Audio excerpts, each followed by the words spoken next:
Welcome to my Halloween special reading. I'm so glad to see all of you at my library tonight for the most special night of the year. This year I am going to read to you 10 masterpieces from Master Edgar Allan Poe, from poems to short stories. I hope you will enjoy them, and rather than try to get you a fright, I will soothingly tell you all that is written in my book with a comforting sound. And who knows, maybe you can even fall asleep during this video and then finish watching it another time. How does that sound? I think marvelous as well, yes. Then why don't we start?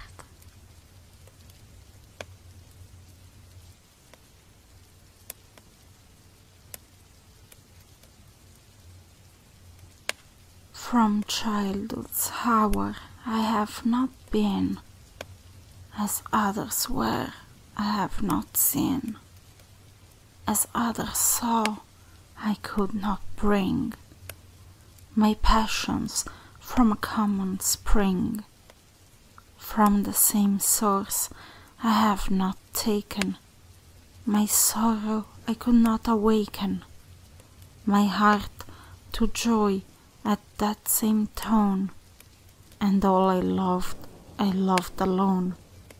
Then, in my childhood, in the dawn of a most stormy life, was drawn from every depth of good and ill the mystery which binds me still, from the torrent or the fountain, from the red cliff of the mountain, from the sun that round me rolled in its autumn tint of gold, from the lightning in the sky as it passed me flying by, from the thunder and the storm and the cloud that took the form, when the rest of heaven was blue, of a demon in my view.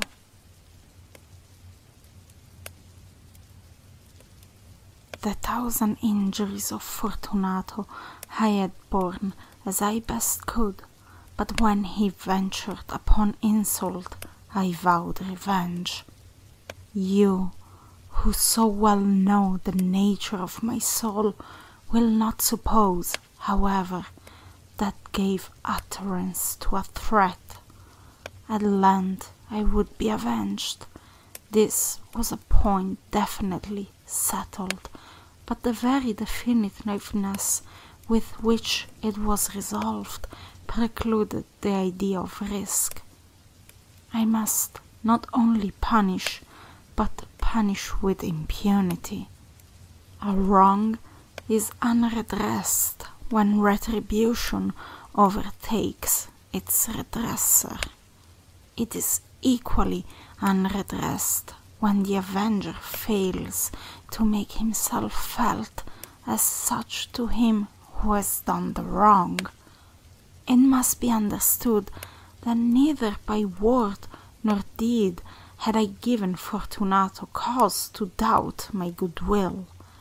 I continued, as was my wont, to smile in his face, and he did not perceive that my smile now was at the thought of his immolation. He had a weak point, this Fortunato, although in other regards he was a man to be respected and even feared. He prided himself on his connoisseurship in wine. Few Italians have the true virtuoso spirit. For the most part, their enthusiasm is adopted to suit the time and opportunity to practice imposture upon the British and Austrian millionaires. In painting and gemmary, Fortunato, like his countrymen, was a quack, but in the matter of old wines he was sincere. In this respect I did not differ from him materially. I was skillful in the Italian vintages myself, and bought largely whenever I could. It was about dusk one evening, during the supreme madness of the carnival season, that I encountered my friend. He accosted me with excessive warmth, for he had been drinking much. The man wore motley. He had on a tight-fitting parti-strip dress, and his head was surmounted by the conical cap and bells. I was so pleased to see him that I thought I should never have done wringing his hand. I said to him, "My dear Fortunato, you are luckily met. How remarkably well you are looking today. But I have received a pipe of what passes for Amontillado, and I have my doubts." "How?" said he. "Amontillado? A pipe? Impossible! And in the middle of the carnival!" "I have my doubts," I replied, "and I was silly enough to pay the full Amontillado price without consulting you in the matter. You were not to be found, and I was fearful of losing a bargain. Amontillado! I have my doubts. Amontillado! And I must satisfy them. Amontillado! As you are engaged, I am on my way to Lucrezi. If anyone has a critical turn, it is he. He will tell me, 'Lucrezi cannot tell Amontillado from sherry.' And yet some fools will have it that his taste is a match for your own. Come, let us go." "Whither?" "To your vaults." "My friend, no, I will not impose upon your good nature. I perceive you have an engagement. Lucrezi—" "I have no engagement. Come." "My friend, no, it is not the engagement, but the severe cold with which I perceive you are afflicted. The vaults are insufferably damp. They are encrusted with nitre."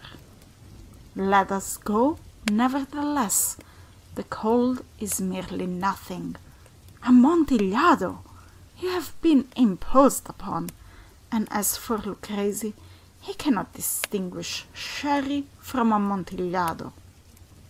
Thus speaking, Fortunato possessed himself of my arm, and putting on a mask of black silk and drawing a roquelaire closely about my person, I suffered him to hurry me to my palazzo.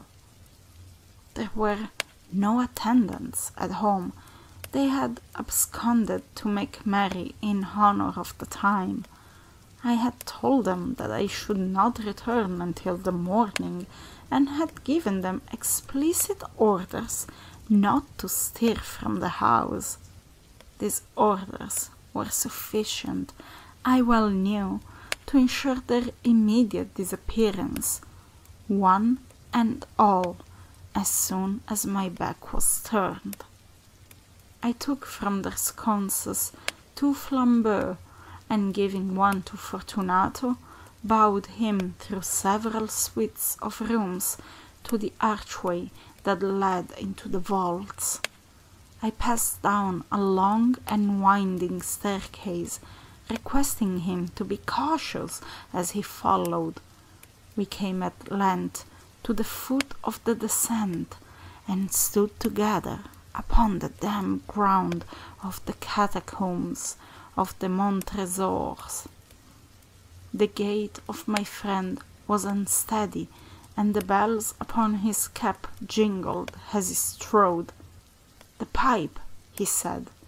"It is further on," said I, "but observe the white web work which gleams from these cavern walls."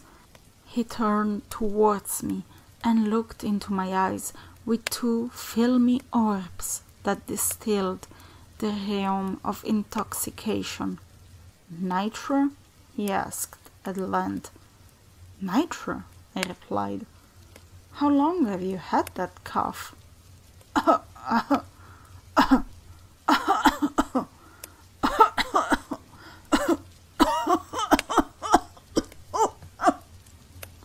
My poor friend found it impossible to reply for many minutes.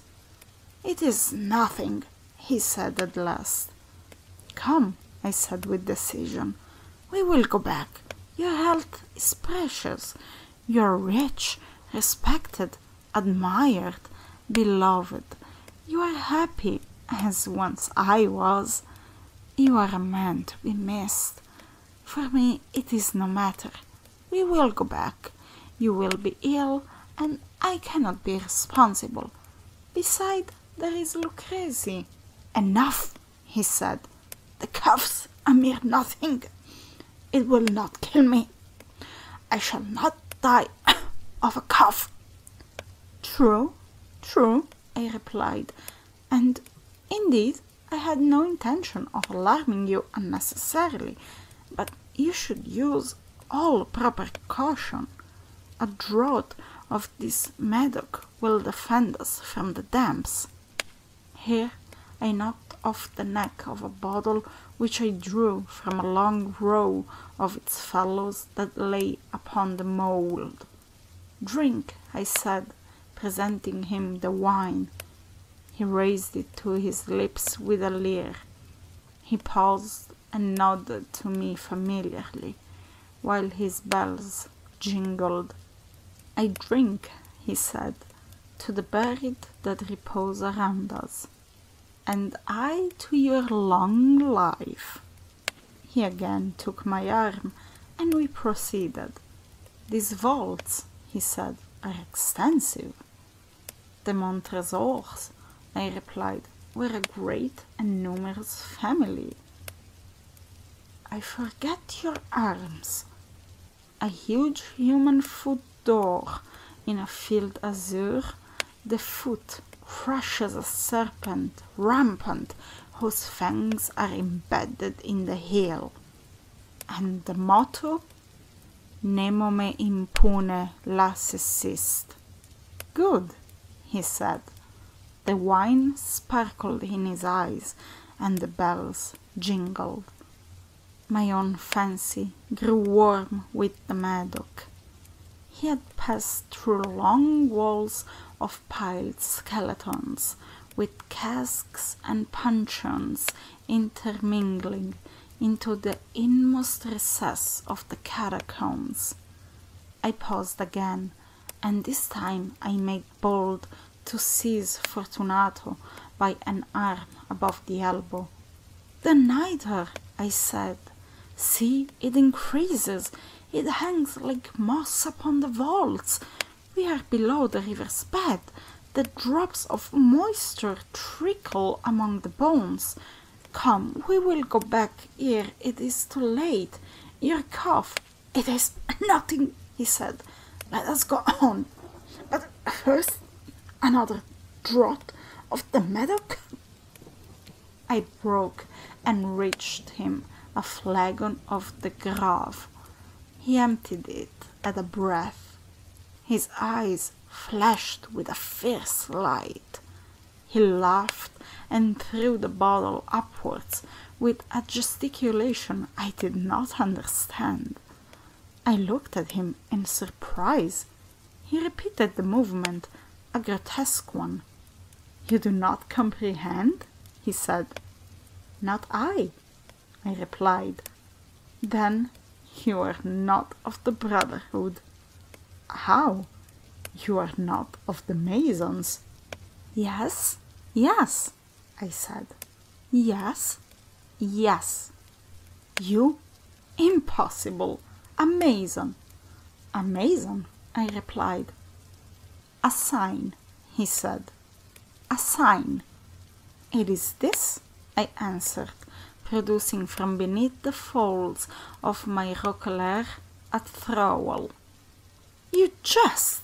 he exclaimed, recoiling a few paces. "But let us proceed to the Amontillado." "Be it so," I said, replacing the tool beneath the cloak and again offering him my arm. He leaned upon it heavily. We continued our route in search of the Amontillado. We passed through a range of low arches, descended, passed on, and ascending again, arrived at a deep crypt in which the foulness of the air caused our flambeaux rather to glow than flame. At the most remote end of the crypt there appeared another less spacious. Its walls had been lined with human remains, piled to the vault overhead, in the fashion of the great catacombs of Paris. 3 sides of this interior crypt were still ornamented in this manner. From the 4th side the bones had been thrown down and lay promiscuously upon the earth, forming at one point a mound of some size. Within the wall thus exposed by the displacing of the bones, we perceived a still interior crypt or recess in depth about 4 feet, in width 3, in height 6 or 7. It seemed to have been constructed for no especial use within itself, but for merely the interval between 2 of the colossal supports of the roof of the catacombs, and was backed by one of the circumscribing walls of solid granite. It was in vain that Fortunato, uplifting his dull torch, endeavored to pry into the depth of the recess. Its termination the feeble light did not enable us to see. "Proceed," I said. "Herein is the Amontillado. As for Lucrezi—" "He is an ignoramus," interrupted my friend, as he stepped unsteadily forward, while I followed immediately at his heels. In an instant he had reached the extremity of the niche, and finding his progress arrested by the rock, stood stupidly bewildered. A moment more, and I had fettered him to the granite. In its surface were 2 iron staples, distant from each other about 2 feet horizontally. From one of these depended a short chain, from the other a padlock. Throwing the links about his waist, it was but the work of a few seconds to secure it. He was too much astounded to resist. Withdrawing the key, I stepped back from the recess. "Pass your hand," I said, "over the wall. You cannot help feeling the nitre. Indeed, it is very damp. Once more, let me implore you to return. No? Then I must positively leave you, but I must first render you all the little attentions in my power." "The Amontillado!" ejaculated my friend, not yet recovered from his astonishment. "True," I replied, "the Amontillado." As I said these words, I busied myself among the pile of bones of which I have before spoken. Throwing them aside, I soon uncovered a quantity of building stone and mortar. With these materials, and with the aid of my trowel, I began vigorously to wall up the entrance of the niche. I had scarcely laid the first tier of the masonry when I discovered that the intoxication of Fortunato had in a great measure worn off. The earliest indication I had of this was a low moaning cry from the depth of the recess. It was not the cry of a drunken man. There was then a long and obstinate silence. I laid the second tier, and the third, and the fourth, and then I heard the furious vibration of the chain. The noise lasted for several minutes, during which, that I might hearken to it with the more satisfaction, I seized my labrus and sat down upon the bones. When at last the clanking subsided, I resumed the trowel and finished without interruption the fifth, the sixth, and the seventh tier. The wall was now nearly upon a level with my breast. I again paused, and holding the flambeau over the mason work, threw a few feeble rays upon the figure within. A succession of loud and shrill screams, bursting suddenly from the throat of the chained form, seemed to thrust me violently back. For a brief moment I hesitated, I trembled. Unsheathing my rapier, I began to grope with it about the recess, but the thought of an instant reassured me. I placed my hand upon the solid fabric of the catacombs and felt satisfied. I reapproached the wall. I replied to the yells of him who clamored. I re-echoed, I aided, I surpassed them in volume and in strength. I did this, and the clamorer grew still. It was now midnight, and my task was drawing to a close. I had completed the 8th, the 9th, and the 10th tier. I had finished a portion of the last and the 11th. There remained but a single stone to be fitted and plastered in. I struggled with its weight. I placed it partially in its destined position. But now there came from out the niche a low laugh that erected the hairs upon my head. It was succeeded by a sad voice, which I had difficulty in recognizing as that of the noble Fortunato. The voice said, "Ha, ha, ha, a very good joke indeed, an excellent jest. We will have many a rich laugh about it at the palazzo, over our wine." "The Amontillado," I said. "Yes, the Amontillado. But is it not getting late? Will not they be awaiting us at the palazzo, the Lady Fortunato and the rest? Let us be gone." "Yes," I said, "let us be gone." "For the love of God, Montresor!" "Yes," I said, "for the love of God." But to these words I hearkened in vain for a reply. I grew impatient. I called aloud, "Fortunato!" No answer. I called again, "Fortunato!" No answer still.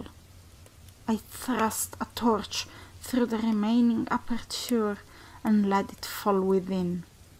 There came forth in return only a jingling of the bells. My heart grew sick. It was the dampness of the catacombs that made it so. I hastened to make an end of my labor. I forced the last stone into its position. I plastered it up. Against the new masonry I re-erected the old rampart of bones. For the half of a century no mortal has disturbed them. In pace requiescat.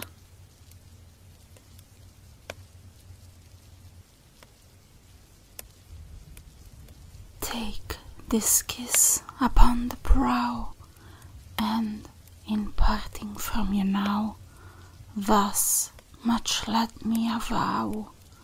You are not wrong who deem that my days have been a dream. Yet if hope has flown away in a night or in a day, in a vision or in none, is it therefore the less gone? All that we see or seem is but a dream within a dream. I stand amid the roar of a surf-tormented shore, and I hold within my hand grains of the golden sand. How few, yet how they creep through my fingers to the deep, while I weep. Oh God, can I not grasp them with a tighter clasp? Oh God, can I not save one from the pitiless wave? Is all that we see or seem but a dream within a dream?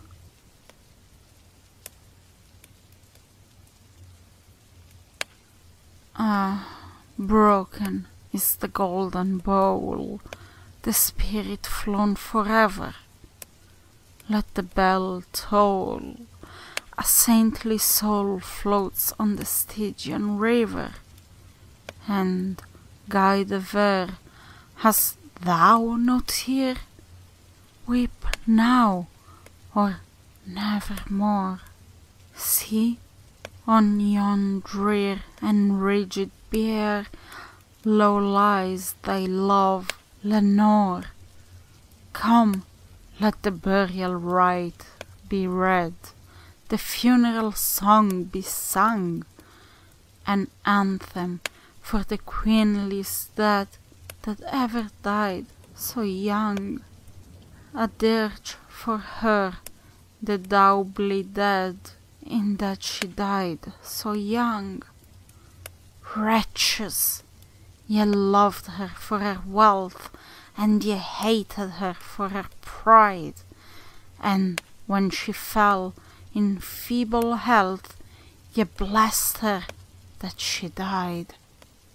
How shall the ritual then be read, the requiem how be sung, by you, by yours, the evil eye, by yours, the slanderous tongue, that did to death the innocence that died and died so young.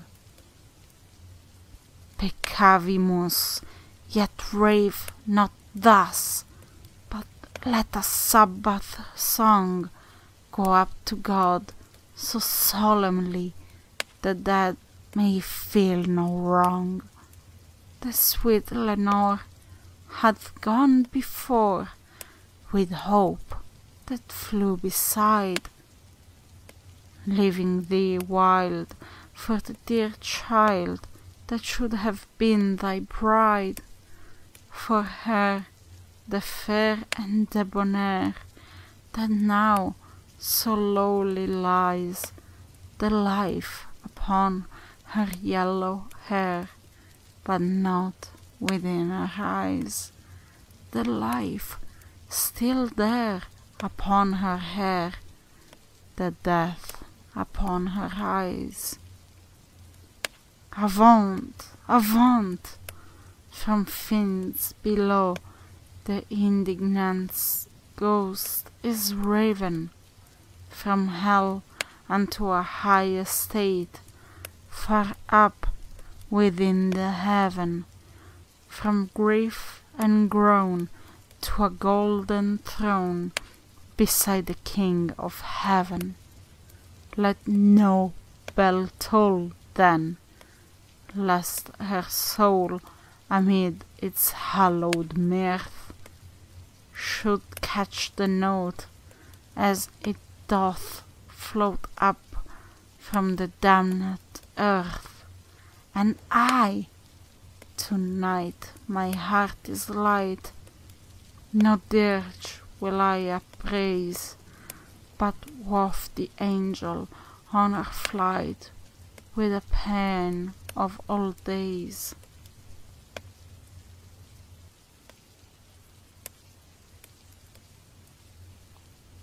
The chateau into which my valet had ventured to make a forcible entrance rather than permit me, in my desperately wounded condition, to pass a night in the open air, was one of those piles of commingled gloom and grandeur which have so long frowned among the Apennines, not less in fact than in the fancy of Mrs. Radcliffe. To all appearance it had been temporarily and very lately abandoned. We established ourselves in one of the smallest and least sumptuously furnished apartments. It lay in a remote turret of the building. Its decorations were rich, yet tattered and antique. Its walls were hung with tapestry and bedecked with manifold and multiform armorial trophies, together with an unusually great number of very spirited modern paintings in frames of rich golden arabesque. In these paintings, which depended from the walls not only in their main surfaces, but in very many nooks which the bizarre architecture of the chateau rendered necessary, in these paintings my incipient delirium, perhaps, had caused me to take deep interest, so that I bade Pedro to close the heavy shutters of the room, since it was already night, to light the tongs of a tall candelabrum which stood by the head of my bed, and to throw open far and wide the fringed curtains of black velvet which enveloped the bed itself. I wished all this done that I might resign myself, if not to sleep, at least alternately to the contemplation of these pictures and the perusal of a small volume which had been found upon the pillow, and which purported to criticize and describe them. Long, long I read, and devoutedly I gazed. Rapidly and gloriously the hours flew by, and the deep midnight came. The position of the candelabrum displeased me, and outreaching my hand with difficulty, rather than disturb my slumbering valet, I placed it so as to throw its rays more fully upon the book. But the action produced an effect altogether unanticipated.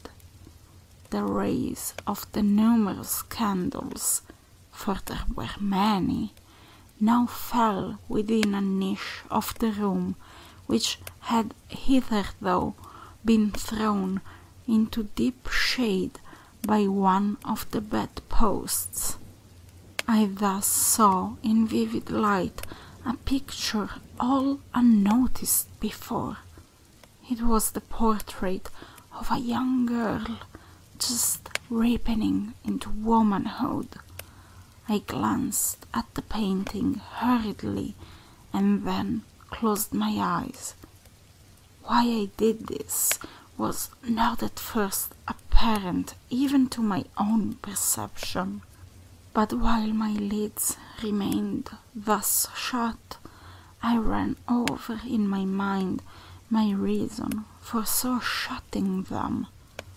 It was an impulsive movement to gain time for thought, to make sure that my vision had not deceived me, to calm and subdue my fancy for a more sober and more certain gaze. In a very few moments, I again looked fixedly at the painting.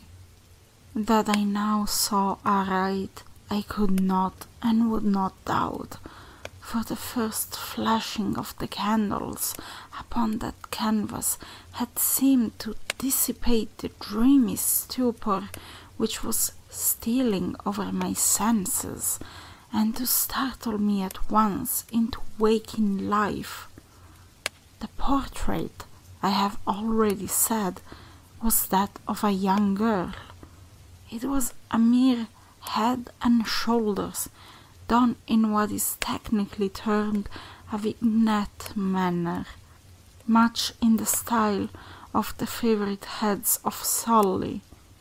The arms, the bosom, and even the ends of the radiant hair melted imperceptibly into the vague yet deep shadow which formed the black ground of the whole. The frame was oval, richly gilded and filigreed in Masque. As a thing of art, nothing could be more admirable than the painting itself, but it could have been neither the execution, nor the work, nor the immortal beauty of the countenance, which had so suddenly and so vehemently moved me.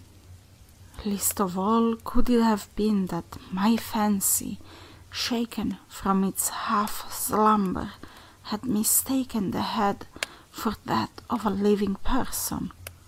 I saw at once that the peculiarities of the design, of the vignetting, and of the frame must have instantly dispelled such idea, must have prevented even its momentary entertainment.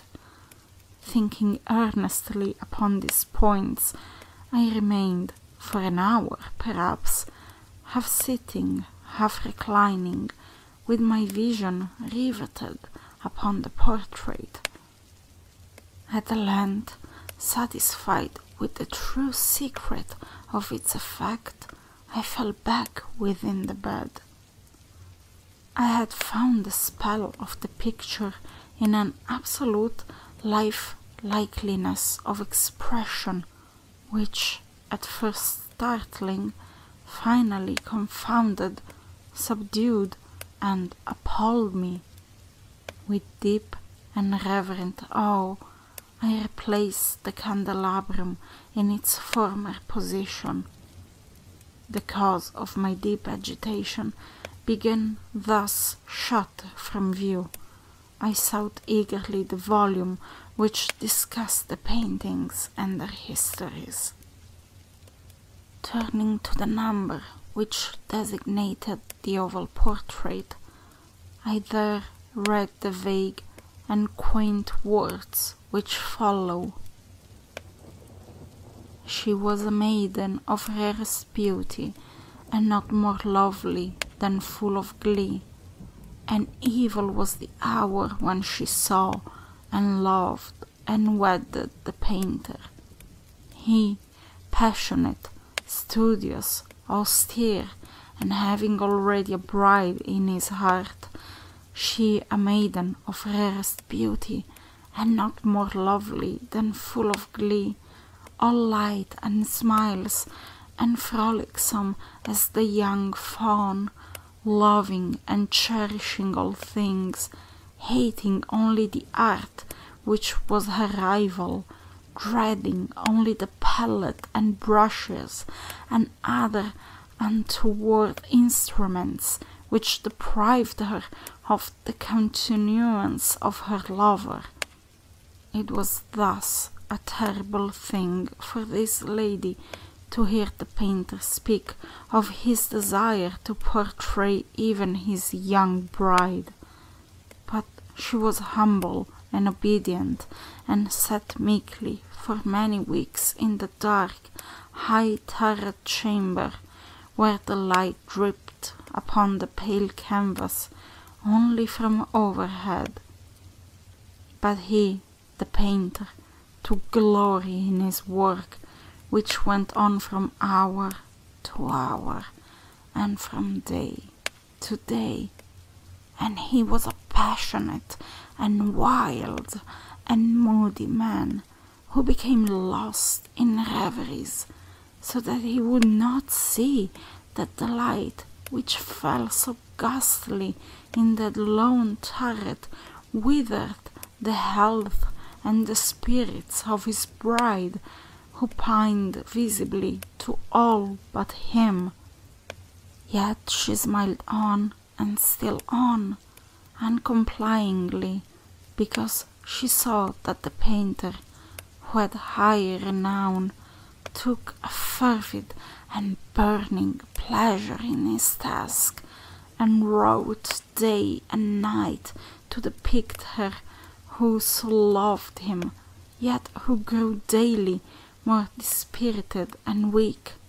And in sooth, some who beheld the portrait spoke of its resemblance in low words, as of a mighty marvel, and a proof not less of the power of the painter than of his deep love for her whom he depicted so surpassingly well.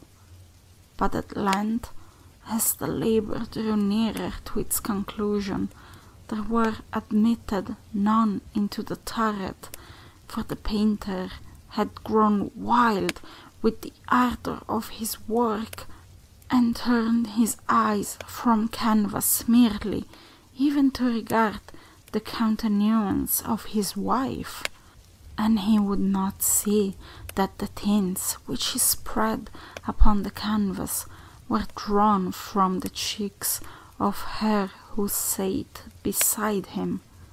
And when many weeks had passed, and but little remained to do, save one brush upon the mouth and one tint upon the eye, the spirit of the lady again flickered up as the flame within the socket of the lamp.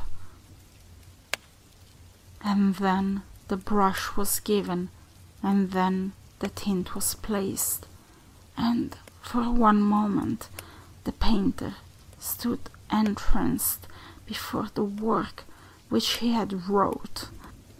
But in the next, while he yet gazed, he grew tremulous and very pallid and aghast, and crying with a loud voice, "This is indeed life itself," turned suddenly to regard his beloved. She was dead.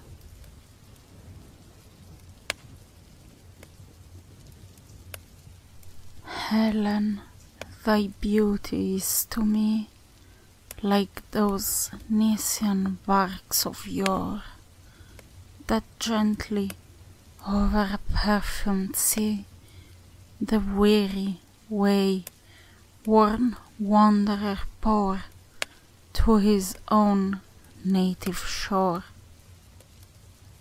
On desperate seas long wont to roam, thy hyacinth hair, thy classic face, thy naiad airs have brought me home to the glory that was Greece and the grandeur that was Rome.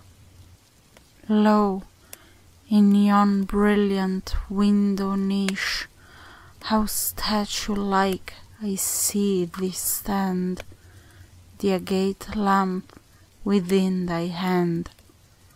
Ah, Psyche, from the regions which our holy land.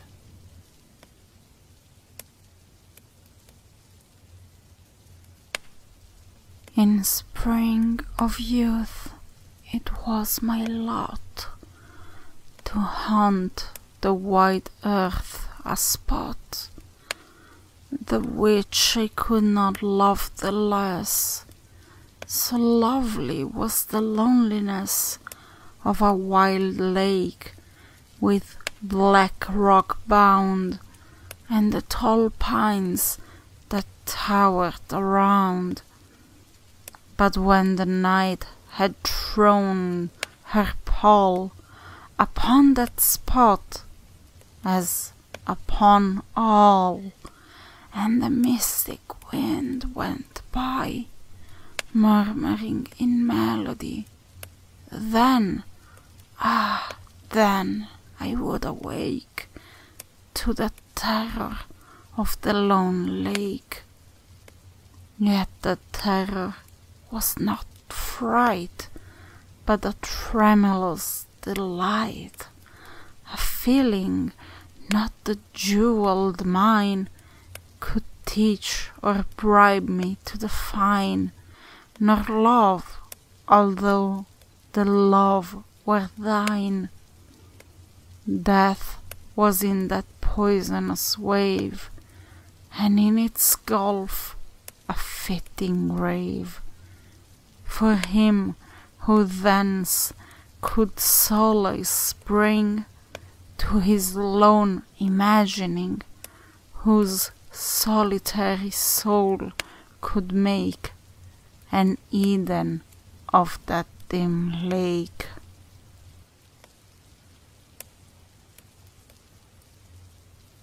In the greenest of our valleys, by good angels tenanted, once a fair and stately palace, radiant palace, reared its head. In the monarch thought's dominion it stood there, never seraph spread a pinion over fabric half so fair. Banners yellow, glorious, golden, on its roof did float and flow. This, all this, was in the olden time long ago, and every gentle air that dallied in that sweet day along the ramparts plumed and pallid, a winged odor went away. Wanderers in that happy valley through to luminous window saw spirits moving musically to a lute's well-tuned law. Round about a throne were sitting Porphyrogene, in state his glory well befitting. The ruler of the realm was seen, and all with pearl and ruby glowing was the fair palace door, through which came flowing, and sparkling evermore a troop of echoes, whose sweet duty was but to sing in voices of surpassing beauty the wit and wisdom of their king. But evil things in robes of sorrow assailed the monarch's high estate. Ah, let us mourn, for never morrow shall dawn upon him desolate, and round about his home the glory that blushed and bloomed is but a dim remembered story of the old time entombed. and travelers now within that valley, through the red litten windows see vast forms that move fantastically to a discordant melody, while like a ghastly rapid river through the pale door a hideous throng rush out forever, and laugh but smile no more.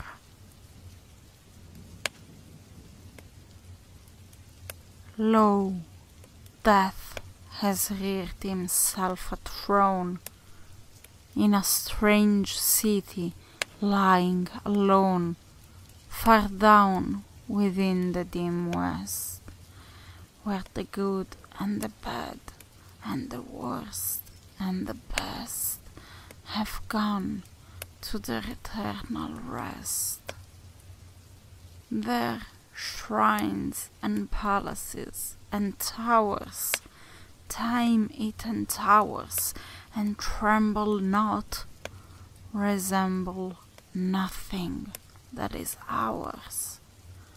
Around, by lifting winds forgot, resignedly beneath the sky, the melancholy waters lie. No rays from the holy heaven come down on the long night time of the town, but light from out the lurid sea streams up the turrets silently, gleams up the pinnacles far and free, up domes, up spires, up kingly halls, up fanes, up Babylon-like walls, up shadowy long-forgotten bowers of sculptured ivy and stone flowers, up many and many a marvelous shrine, whose wreathed phrases intertwine the vial, the violet, and the vine. Resignedly beneath the sky, the melancholy waters lie.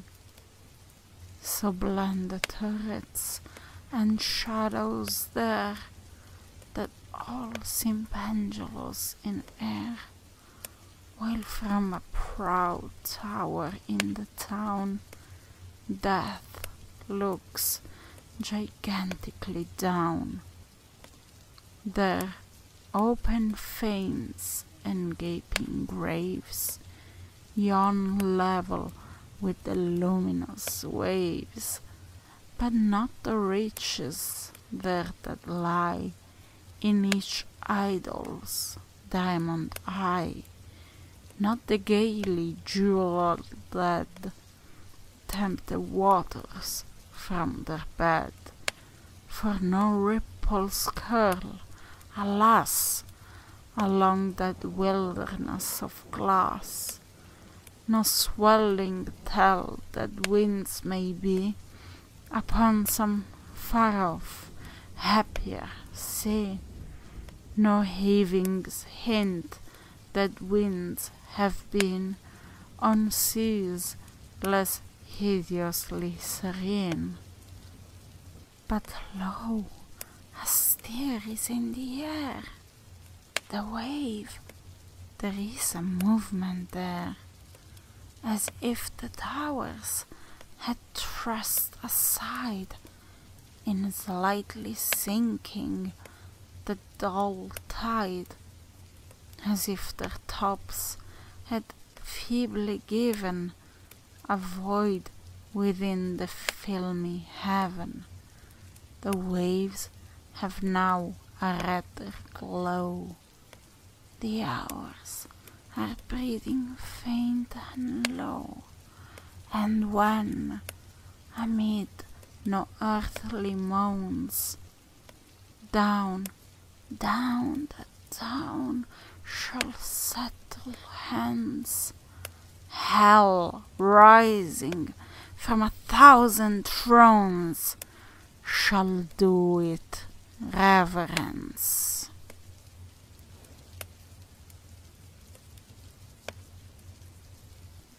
The Red Death had long devastated the country. No pestilence had ever been so fatal or so hideous. Blood was its avatar and its seal, the redness and the horror of blood. There were sharp pains and sudden dizziness, and then profuse bleeding at the pores with dissolution. The scarlet stains upon the body, and especially upon the face of the victim, were the pest ban which shut him out from the aid and from the sympathy of his fellow men. And the whole seizure, progress, and termination of the disease were the incidents of half an hour. But the Prince Prospero was happy and dauntless and sagacious. When his dominions were half depopulated, he summoned to his presence 1,000 hale and light-hearted friends from among the knights and dames of his court, and with this retired to the deep seclusion of one of his castellated abbeys. This was an extensive and magnificent structure, the creation of the prince's own eccentric yet august taste. A strong and lofty wall girdled it in. This wall had gates of iron. The courtiers, having entered, brought furnaces and massy hammers and welded the bolts. They resolved to leave means neither of ingress or egress to the sudden impulses of despair or of frenzy from within. The abbey was amply provisioned. With such precautions, the courtiers might bid defiance to contagion. The external world could take care of itself. In the meantime, it was folly to grieve or to think. The prince had provided all the appliances of pleasure. There were buffoons, there were improvisatori, there were ballet dancers, there were musicians, there was beauty, there was wine. All this and security were within. Without was the Red Death. It was towards the close of the 5th or 6th month of this seclusion, and while the pestilence raged most furiously abroad, that the Prince Prospero entertained his 1,000 friends at a masked ball of the most unusual magnificence. It was a voluptuous scene, that masquerade. But first, let me tell of the rooms in which it was held. There were 7, an imperial suite. In many palaces, however, such suites form a long and straight vista, while the folding doors slide back nearly to the walls on either hand, so that the view of the whole extent is scarcely impeded. Here the case was very different, as might have been expected from the Duke's love of the bizarre. The apartments were so irregularly disposed that the vision embraced but little more than one at a time. There was a sharp turn at every 20 or 30 yards, and at each turn a novel effect. To the right and left, in the middle of each wall, a tall and narrow Gothic window looked out upon a closed corridor which pursued the windings of the suite. These windows were of stained glass, whose color varied in accordance with the prevailing hue of the decorations of the chamber into which it opened. That at the eastern extremity was hung, for example, in blue, and vividly blue were its windows.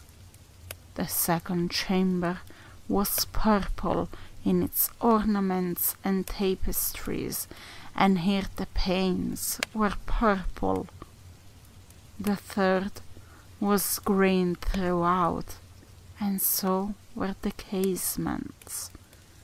The fourth was furnished and lighted with orange, the fifth with white, the sixth with violet.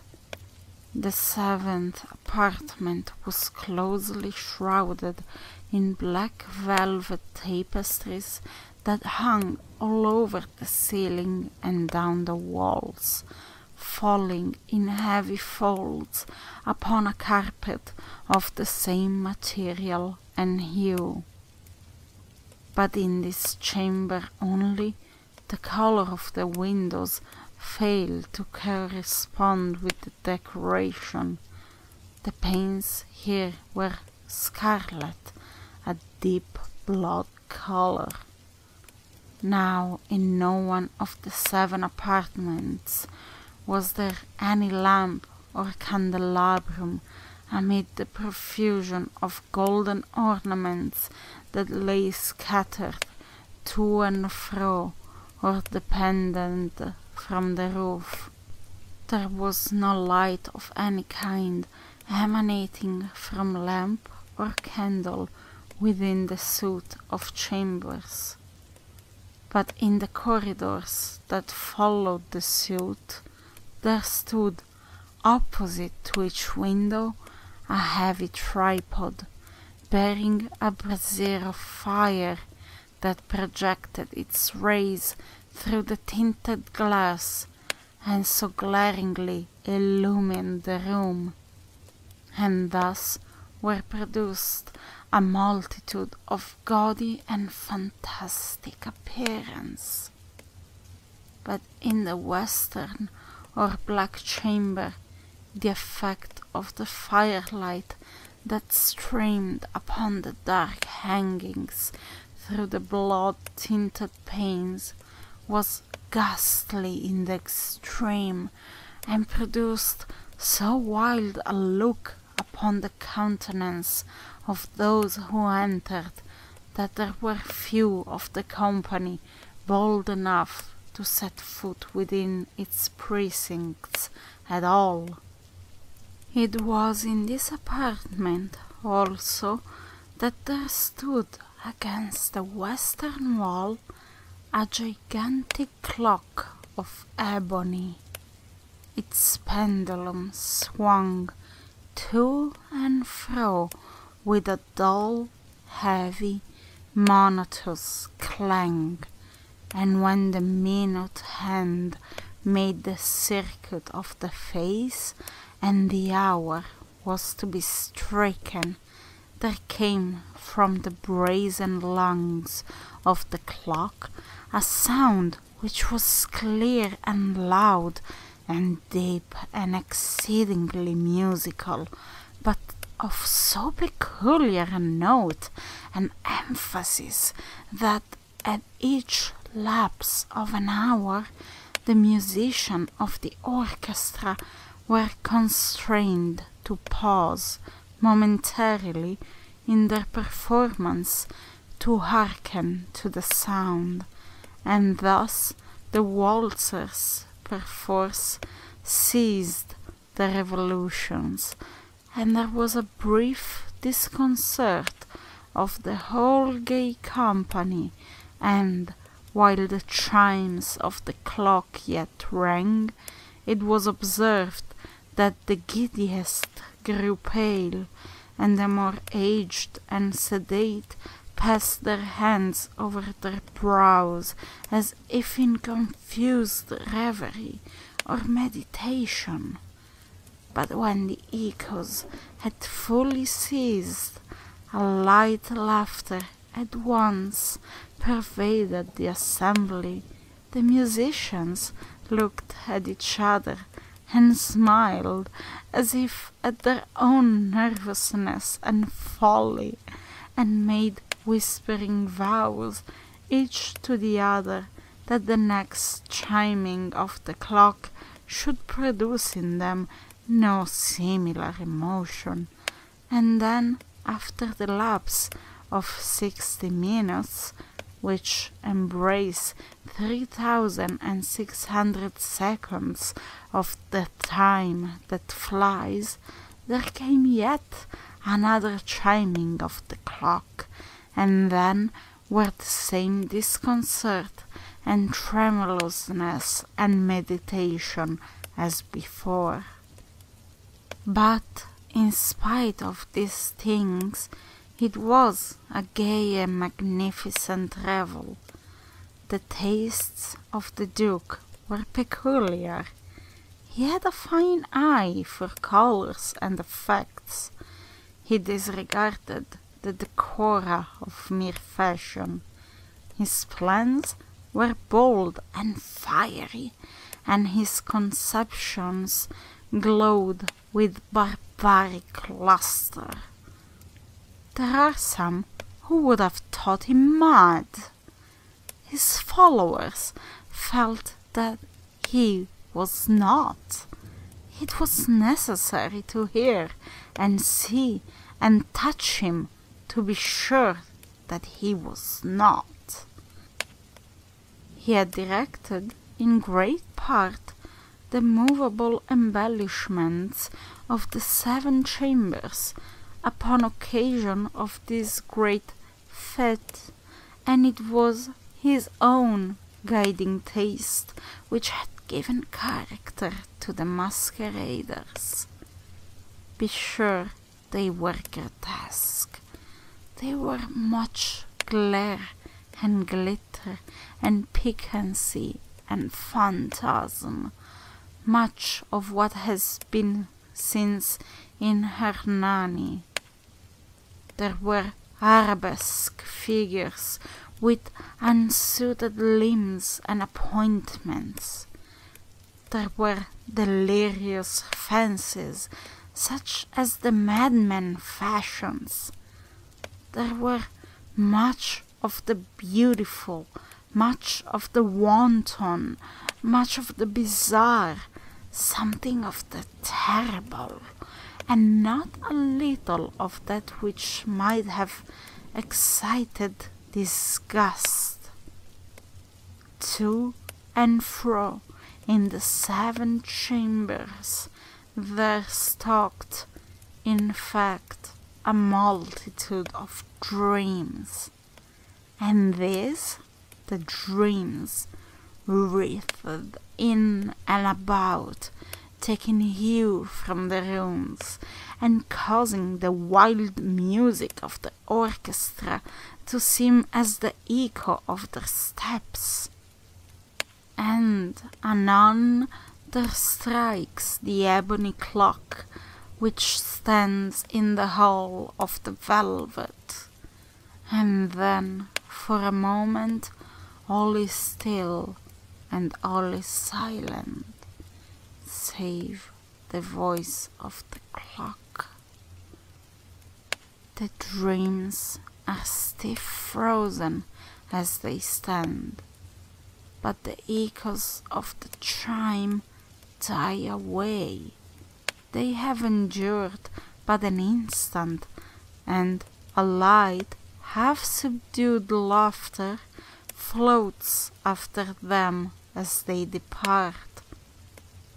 And now again the music swells, and the dreams live and writhe to and fro more merrily than ever, taking hue from the many-tinted windows through which stream the rays from the tripods. But to the chamber which lies most westwardly of the 7, there are now none of the maskers who venture, for the night is waning away, and there flows a radiant light through the blood-colored panes, and the blackness of the sable drapery appalls, and to him whose foot falls upon the sable carpet, there comes from the near clock of ebony a muffled peal more solemnly emphatic than any which reaches their ears, who indulge in the more remote gaieties of the other apartments. But these other apartments were densely crowded, and in them beat feverishly the heart of life, and the revel went wearingly on, until at length there commenced the sounding of midnight upon the clock. And then the music ceased, as I have told, and the evolutions of the waltzers were quieted, and there was an uneasy cessation of all things as before. But now there were 12 strokes to be sounded by the bell of the clock, and thus it happened, perhaps, that more of thought crept with more of time into the meditations of the thoughtful among those who revelled. And thus too it happened, perhaps, that before the last echoes of the last chime had utterly sunk into silence, there were many individuals in the crowd who had found leisure to become aware of the presence of a masked figure which had arrested the attention of no single individual before. And the rumor of this new presence having spread itself whisperingly around, there arose at length from the whole company a buzz or murmur expressive of disapprobation and surprise, then finally of terror, of horror, and of disgust. In an assembly of phantasms such as I have painted, it may well be supposed that no ordinary appearance could have excited such sensation. In truth, the masquerade license of the night was nearly unlimited, but the figure in question had out-heroed Herod, and gone beyond the bounds of even the prince's indefinite decorum. There are chords in the hearts of the most reckless which cannot be touched without emotion, even with the utterly lost, to whom life and death are equally jests. There are matters of which no jest can be made. The whole company, indeed, seemed now deeply to feel that in the costume and bearing of the stranger neither wit nor propriety existed. The figure was tall and gaunt, and shrouded from head to foot in the habiliments of the grave. The mask which concealed the visage was made so nearly to resemble the countenance of a stiffened corpse that the closest scrutiny must have had difficulty in detecting the cheat. And yet all this might have been endured, if not approved, by the mad revellers around. But the mummer had gone so far as to assume the type of the Red Death. His vesture was dabbled in blood, and his broad brow, with all the features of the face, was besprinkled with the scarlet horror.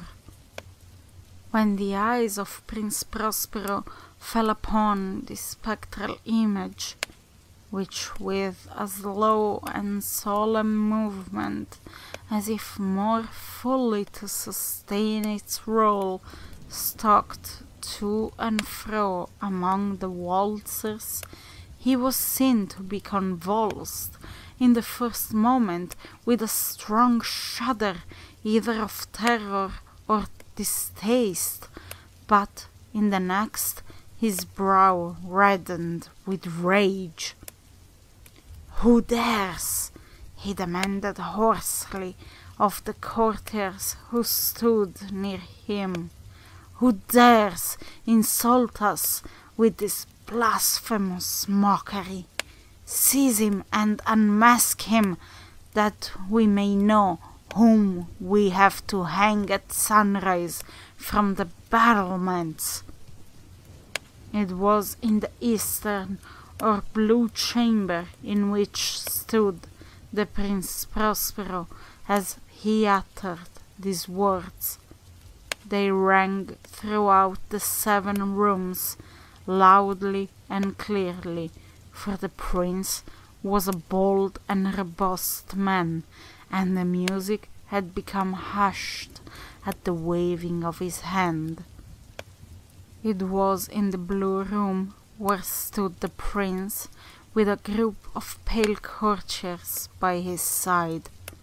At first, as he spoke, there was a slight rushing movement of this group in the direction of the intruder, who, at the moment, was also near at hand, and now, with deliberate and stately step, made closer approach to the speaker. But from a certain nameless awe with which the mad assumptions of the mummer had inspired the whole party, there were found none who put forth hand to seize him, so that, unimpeded, he passed within a yard of the prince's person, and, while the vast assembly, as if with one impulse, shrank from the centres of the rooms to the walls, he made his way uninterruptedly, but with the same solemn and measured step which had distinguished him from the first, through the blue chamber to the purple, through the purple to the green, through the green to the orange, through this again to the white, and even thence to the violet, ere a decided movement had been made to arrest him. It was then, however, that the Prince Prospero, maddening with rage and shame of his own momentary cowardice, rushed hurriedly through the 6 chambers, while none followed him on account of a deadly terror that had seized upon all. He bore aloft a drawn dagger and had approached in rapid impetuosity to within 3 or 4 feet of the retreating figure, when the latter, having attained the extremity of the velvet apartment, turned suddenly and confronted his pursuer. There was a sharp cry, and the dagger dropped gleaming upon the sable carpet, upon which, instantly afterwards, fell prostrate in death the Prince Prospero.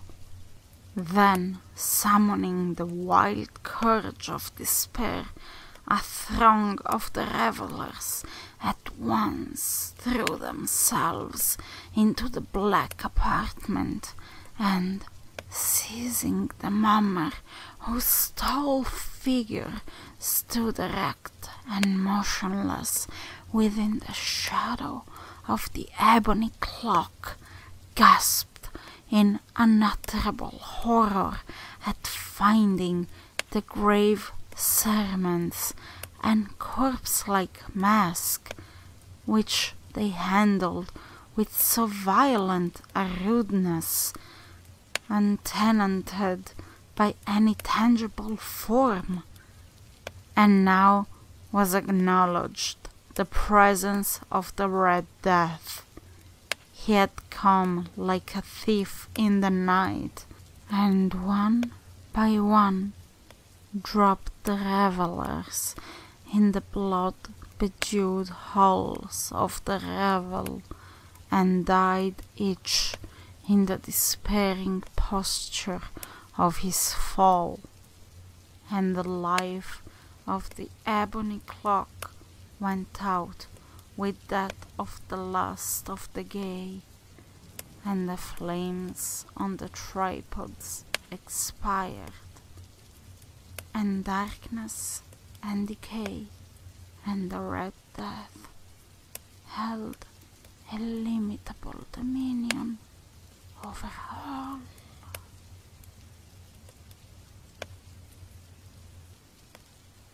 If you're still awake, thank you for staying with me, and I really hope you enjoyed my reading and that you will have or are having or had a wonderful and safe Halloween.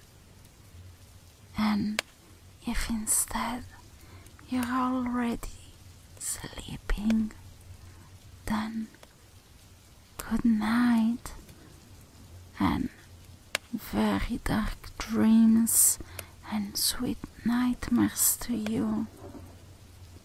Rest in peace for the night, and I will see you very soon back here at my library. Happy Halloween.